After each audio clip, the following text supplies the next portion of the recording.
Well, right now at 5, a family is suing Google and neighborhood developers nearly a year after a man's Jeep plunged into a hole where a bridge had previously collapsed in Hickory. Attorneys for the man's family say it's, quote, inexcusable that Google did not make corrections to Google Maps. Queen City News anchor Robin Kennedy tells us the man's widow hopes to prevent another tragedy. I still don't have the answer, to tell my daughters. I don't have the answers to the question of why is daddy gone and why isn't he coming back? It happened on a dark, rainy night last September. Attorneys say before Phil Paxson left his daughter's birthday party at a friend's house in Hickory, he went to Google Maps for directions home.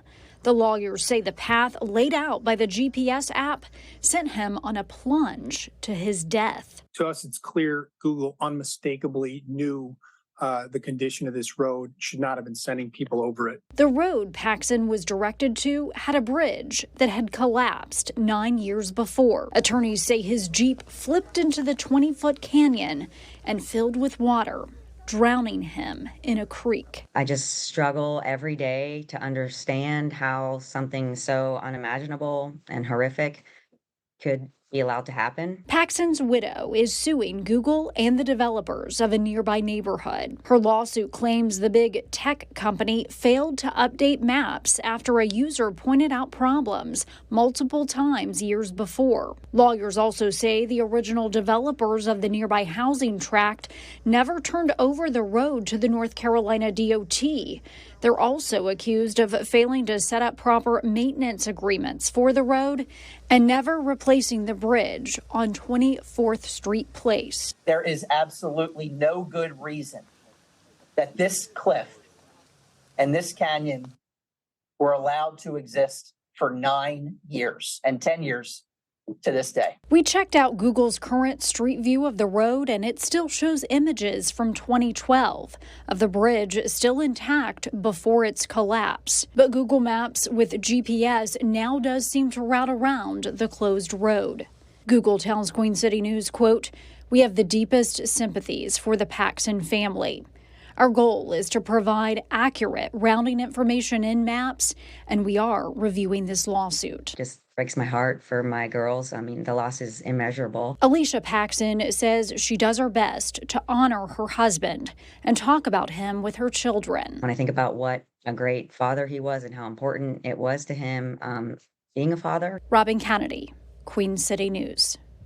Let's bring in Queen City News Chief Legal Analyst Khalif Rhodes to dive deeper into this case. Khalif, it's so tragic. I've spoken to Alicia. I was out there shortly after it happened, and what this family is going through, it's just horrible. But speaking legally from your experience, can Google and Google Maps be held responsible for this? I mean, this case is definitely horrific. I mean, it's terrible. This is something that you for sure would not want to occur on any type of incident.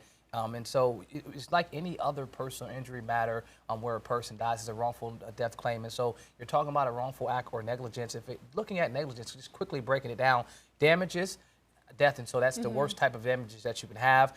Was there a duty, and did they breach that duty? Those are the first two questions. And then was it the proximate cause? But for their action of not doing what they were supposed to do, did this person die? I think in this claim, the hardest portion to connect Google to any type of liability would be the duty. Did they actually have a duty to provide him with a road that was, or directions that gave him a safe path? And that's something I think that's a unique issue. That's a unique question. That's something that I don't think has ever been asked before by the courts. Not only do I have a duty to provide you directions to point A to point B, but did I have a duty to provide you directions that were safe? That's the ultimate question. Do I believe that there's liability and accountability for the owners of that private road? For sure. I think they had a duty to put up some barriers, to put up notices, and it doesn't seem like they were there. I mean, the troopers at the time said that the barriers were removed. So I think accountability for those folks is there. I think it's going to be extremely hard for the family to point and to present liability to Google. Now, this claim, I think, in the long run would probably end up settling anyway. Nobody wants to be connected to this type of claim, but you for sure would want to see how you can connect them to a duty, and I think it would be hard for them to do. So you think that would be kind of the pitfall, is how do you link this directly back to it is Google's fault? With most claims, the hardest portion is that proximate cause, but for your actions, you caused me an injury.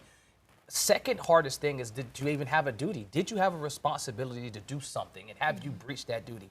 If I can't even say that you had a duty, there's no claim. And so I think this will survive any type of pretrial motions, But I think if you get this question in front of a jury, they'll have to determine, did you have a duty?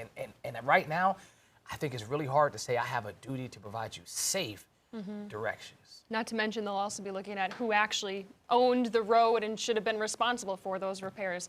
Khalif, thank you so much for your time.